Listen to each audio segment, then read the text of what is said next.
আসসালামু আলাইকুম রহমতুল্লাহ বারকাত। কেমন আছেন বাংলাদেশি ভাইয়ের বোনেরা?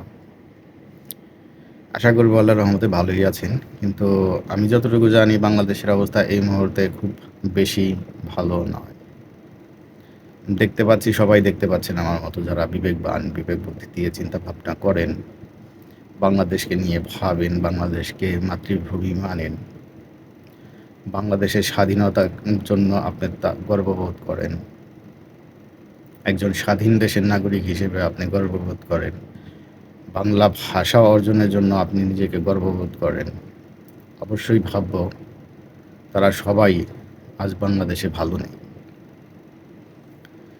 ভালো না থাকার তো অনেকগুলো কারণই আছে। তার মধ্যে সবচেয়ে বড় কারণ সেটা হচ্ছে আমরা স্বাধীনতা অর্জন করতে পেরেছি অনেক শহীদের রক্তের বিনিময়ে, অনেক মা বোনের ইজ্জতের বিনিময়ে, অনেক বাধা অনুকূল পরিস্থিতি পার করার বিনিময়ে।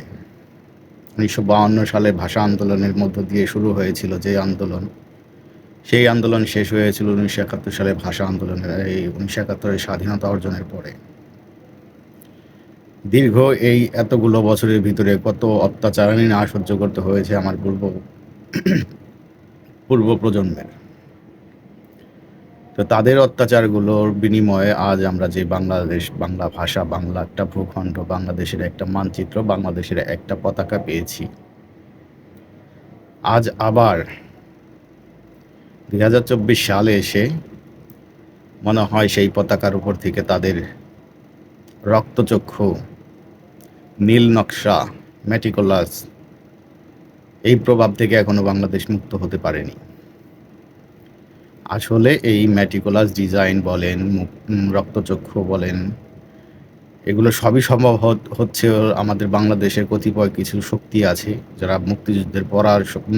মুক্তিযুদ্ধের বিরুদ্ধে তখন রুখে দিয়েছিল বাঙালি বাঙালি জাতিকে, যারা চায়নি বাংলাদেশ স্বাধীন হোক, যারা পাকিস্তানের হানাদার বাহিনী সহযোগিতা করেছে সবসময়, তাদেরকে সবসময় যেভাবেই পেরেছে সেভাবেই তাদেরকে সাহায্য সহযোগিতা করে এসেছে যাতে বাংলাদেশ স্বাধীন না হয়, যাতে বাংলা ভাষার জন্য আমরা যে আন্দোলন করেছিলাম সেই আন্দোলনে আমরা জয়ী হতে না পারি, তার জন্য যত রকম যা করার তখন করেছিল।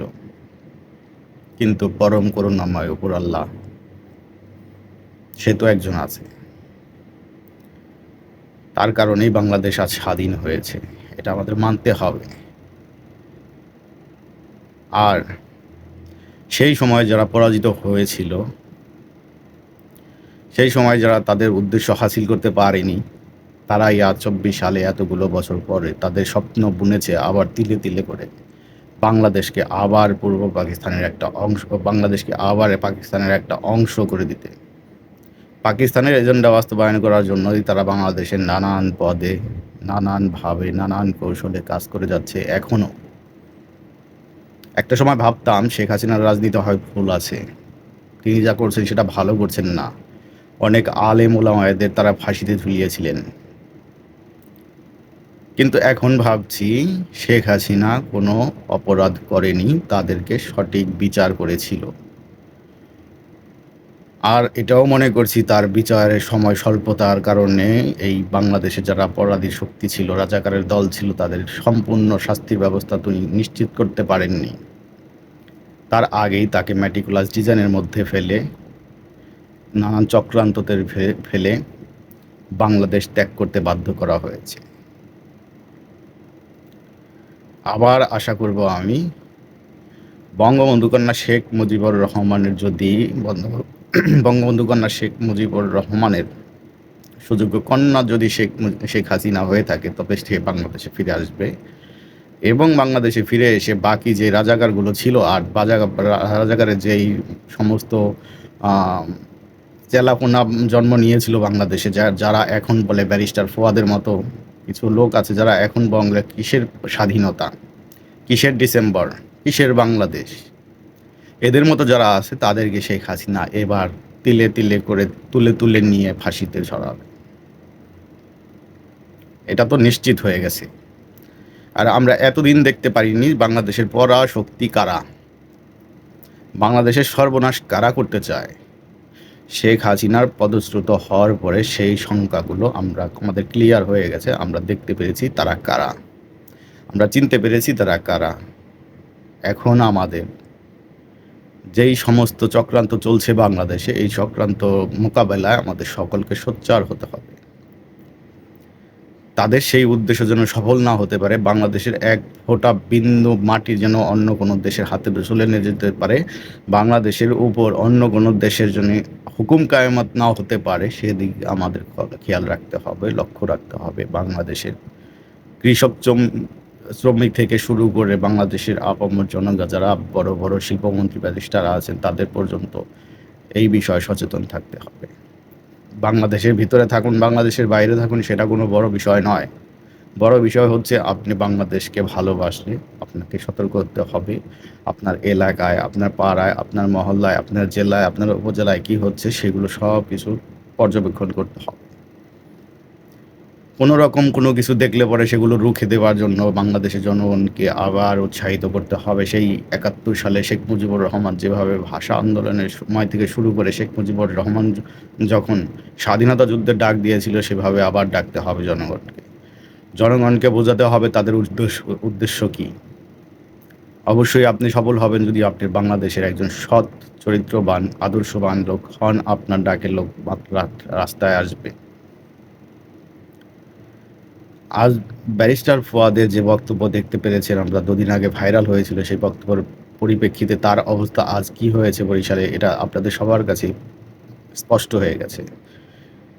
আমি বুক ভরা গর্ব নিয়ে এখনও বলতে পারি আমি বাংলাদেশের নাগরিক। আর ব্যারিস্টার ফুয়াদের মতো যেই সমস্ত কুলাঙ্গার রাজাকার, যারা বাংলাদেশের এজেন্ডা, পাকিস্তানের এজেন্ডা বাস্তবায়নের জন্য বাংলাদেশের বিরুদ্ধে কথা বলে, বাংলাদেশের ভূখণ্ডের ভিতরে দাঁড়িয়ে কথা বলে, সেই বাংলাদেশের ভিতরে দাঁড়িয়ে বলে বাংলাদেশে কিসের ডিসেম্বর, কিসের স্বাধীনতা। এবি পার্টি তার পার্টির নাম। আসলে এই পার্টিটা কিসের একবার ভেবে দেখবেন। এই পার্টিটা কে বানিয়েছে একবার ভেবে দেখবেন। এটা জামাত ইসলামের একটা প্রক্সি পার্টি, প্রক্সি গ্রুপ। তাদেরকে যেই প্রেসক্রিপশন দেওয়া হয়, সেই প্রেসক্রিপশন অনুযায়ী তারা কথা বলে। সেই প্রেসক্রিপশনের বাইরে যে তিনি একটা কথাও বলতে পারবে না। আর এদের প্রেসক্রিপশন বেশি লম্বা নয়, বেশি বড় নয়।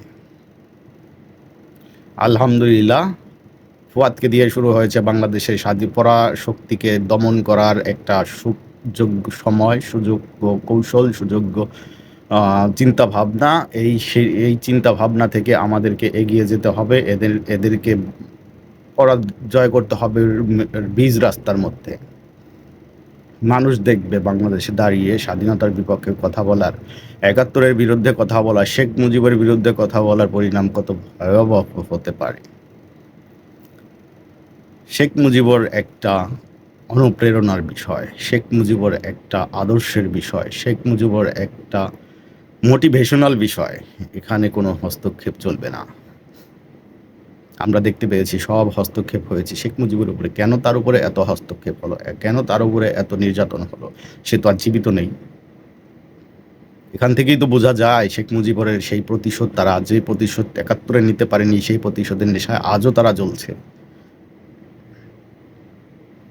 জ্বলতে দেন তাদের, যত জ্বলবে তত পূর্বে। এটাই তো নিয়ম না? সেই নিয়মের প্রতিফলন আমরা সবাই দেখতে পাবো ইনশাআল্লাহ। আজ আমি এই ধরনের কন্টেন্ট বানানো শুরু করেছি। ইনশাআল্লাহ যতদিন পর্যন্ত বাংলাদেশে এই ধরনের জুলুম অত্যাচার চলবে, ততদিন পর্যন্ত আমি বাড়িয়ে যাব। সাপোর্ট করবেন সবাই আমাকে, সমর্থন করবেন সবাই আমাকে। আমি যেন মুক্তিযুদ্ধের চেতনায় যারা উন্মোচিত, তাদের সপক্ষে থেকে কথা বলে যেতে পারি। ইনশাআল্লাহ বিজয় আসবে, ডিসেম্বরেই আসবে। ধৈর্য হারা হবেন না, আল্লাহর উপর ভরসা রাখুন। সর্বস্তরের জনগণকে বলছি, আল্লাহর উপরে ভরসা রাখুন, নিজেদেরকে শক্তিশালী করে তুলুন। জয় বাংলা।